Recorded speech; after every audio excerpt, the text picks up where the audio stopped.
it's good to check it just to make sure that you're on track. And hey, maybe you were overspending in one category. You could take it from another category. Like your Costco trips. Making it rain in Costco. We needed a lot of stuff. Yeah. Pull out. But again, thank you for bringing that up, because you're welcome.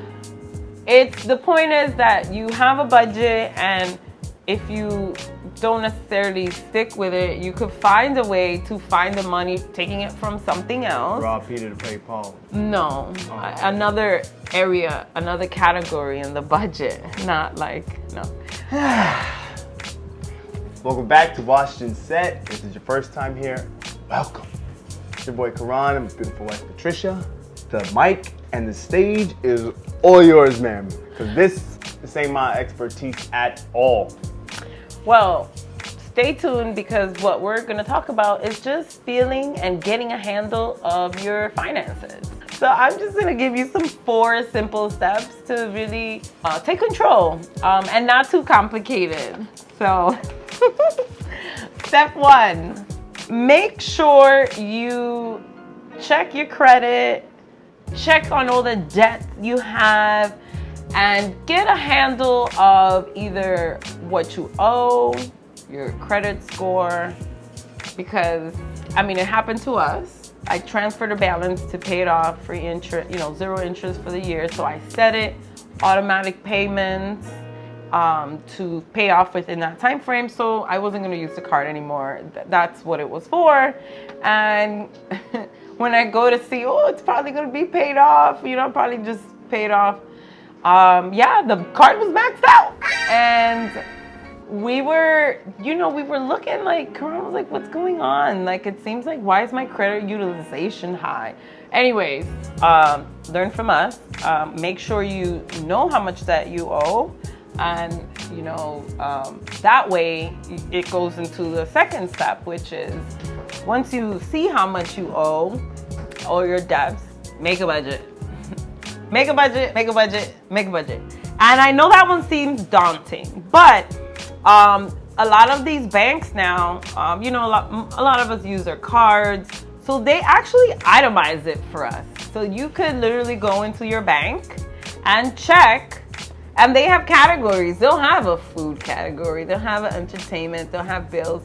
If you want to kind of get a general idea, another way you could do is at the beginning of the month, say, I'm going to track every single penny I spent. Another way you could backtrack it, right? Like yourself seeing your credit card statements, but I noticed that with the bank that it actually had it broken down. But it's really important, because what happens when you do that is that you start to see you waste a lot of money. And then you're like, wait a minute, I have this debt that I'm maybe not feel like I'm tackling, or it's just kind of there lingering. You're paying it, but it's like, it's kind of just there. Now you have your budget and you're like, wait, I might not need this or that. It just makes you Triple check. Yes. When you're about to buy something, like, do I really need this? Is this with my budget? And the key is you make a budget, but you don't want to like set it and forget it. That's not a budget. You have to at least check it twice, right? Like the first of the month, around the 15th, it's good to check it just to make sure that you're on track. And hey, maybe you were overspending in one category. You could take it from another category. Like your Costco trips. You can't, you won't, and you don't stop. Because you can't, you won't, and you don't stop. Because you can't, you won't, and you don't stop. Making it rain in Costco. We needed a lot of stuff. Yeah. Pull out. But anyway. But again, thank you for bringing that up, because you're welcome. The point is that you have a budget, and if you don't necessarily stick with it, you could find a way to find the money taking it from something else. Rob Peter to pay Paul. No, another area, another category in the budget, not like, no. be aware of it and say, I'm gonna do better, and just do better, you know? That's kind of like, it's always, it's fluid, right? It's always, there's always things come up, and that goes to my third point is having an emergency fund. That I cannot just stress enough. I know it's like a really, I forget the number, really high percentage of Americans don't even have $1,000 in $1,000 for an emergency. So it's just really key. And I'll say from our experience, They say what? Couples with children are supposed to have like a year's worth of their monthly expenses stashed. Yikes. yeah, that's a lot. And you know, single people, I think it's like 3 months. So like the increments, if you know, so 3 to 6 to 9 to 9, no, possibly 9 to 12 months if you have children, or something like that, which is wild crazy. Personally, me, I'm no big fan of that. So I went the route of clearing all my credit card debt and using my credit card as my emergency fund, if that makes any sense, right? Because I'll take all the money I have and invest it and save it, 401k, IRA, etc., Robinhood. But there's no credit. I don't owe any credit cards, and so in case of the emergency, bang, I'll just swipe.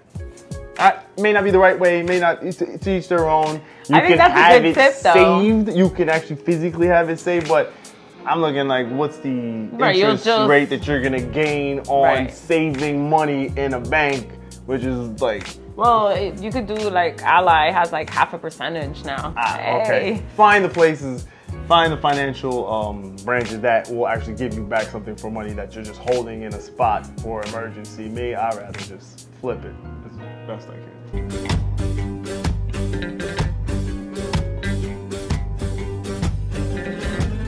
Yeah. I mean, and you know that you do have that money accessible to you eventually if you needed it to pay off that card at the end of the month. Don't carry a balance. No. Whatever emergency is, you have 30 days to pay it. You have more than enough time to transfer the money out of any of those accounts. But I think, you know, that's a great number. And after last year, right, the pandemic, Yeah. it's also like it does seem that 3 to 6 months is maybe not enough, because how long were people out of work, right?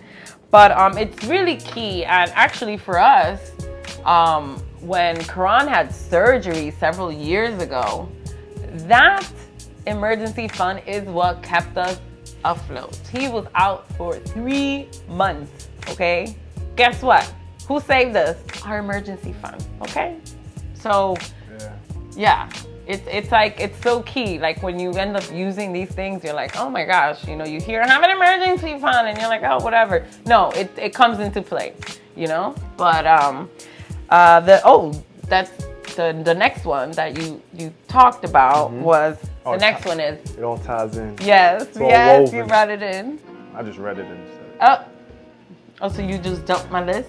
Is invest. And I think sometimes the word invest seems scary or like a gamble. But a lot of times, if you're even, you know, fortunate enough, you have a job that has a 401k, guess what? Your money's in the market. Why not you jump in it yourself? I am big on obviously try to max out your 401k if possible. If you're lucky enough to have your employer match anything your employer is giving, match it. minimum. Yes. So the 4% match the 4% contribution. If they have stocks, match the stocks contribution, because guess what? That's free money. Yep. Honestly, Completely free. even with us now, with my company, Pat's now sending me money Yeah, to max it out. to make. Well, we still gotta eat regular, yo. Nice little chunk more, but it's free money. Absolutely free money that's gonna grow. Like there's just no ifs, ands, or buts. Did you send it, by the way? You didn't send it yet. I didn't want to ask you because to be like, oh, like I'm beasting. I sent you that money on Friday. Oh. Alright, okay. So, and you see, that's why I'm like, oh, did you get it? And he'll just be like, yeah, I got it. Like, Well, because we're doing a custodial loan for the kids. So it was teaming up and trying to knock that. What did you call it? Custodial loan. Account. Custodial account. My bad. Custodial account. You're Yeah. right. We're not taking out loans against our children. Listen, we're new to this. At least my black ass is, okay? You've been way more seasoned when it comes to finance and things like that. You know, you've been decent with your money, sort of, kind of, throughout the years. Unless it's about planning trips or something. That's where you get a little slip and slidey. But that's for another time. We'll get into all that. But yeah, so We just want you to, it's been empowering for us. And I know it's like, oh my God, it sounds cliche, but it really has been that it's actually been fun. What? Right? Because you're on board now, like you're more on board. your definition of fun and my definition of fun. No, but it's like, oh, look, we saved this money, let's invest it. Yes, that part is true. Yeah. I don't know how fun it is, But, you know, I mean, it's just that it gives you a sense of power because you know exactly, you're working for your money, you're working hard for it. Hopefully, you know, you like love your job. But we all know that like that's not true. Most of us hate our jobs, so whatever. But I'm just saying, if that's the case, but I'm saying you hate your job, and then you get this money, and then what you do, you buy things and spend it inappropriately, and then guess what? You're still like a hot mess, and you're mad at your job, but you can't leave it because you don't have the money. You said it in the last video, or one of them videos, and you said you're making $102 million and you're spending 103. Yeah, you're broke. Great. Bye, Felicia. No, and then that causes stress, you know. But trust me, getting a handle. The first step is seeing what you owe, right? Because you wanna pay all that. And how you gonna pay all that? How you gonna know how you gonna pay all that? You gotta find out what your budget is, right? And if you're, you know, don't have an idea, most likely you're gonna find money that you could put towards that, tackling your debt and taking care of that. Create an emergency fund. And I'm saying this, these things can happen simultaneously because savings is a process, it's an act, it's a habit. It's not like, oh, when I pay down this debt. No, we're gonna set aside money as well for emergencies, right? Emergency funds, because as we explained earlier, they could come in handy if God forbid you need it. And lastly, take that extra money that you save from your budget and paying down debt, you clear out some cards, clear out some loans, invest that money. Because guess what? You work really hard for your money. Make your money work for you. Ain't making it rain? I'm not making it rain, no. With 20 singles, maybe. Woo! Torrential downpours on this side. That's right. Comment, give us some of what are some finance savvy, responsible hacks that you do? That better? Yeah. All right, there we go.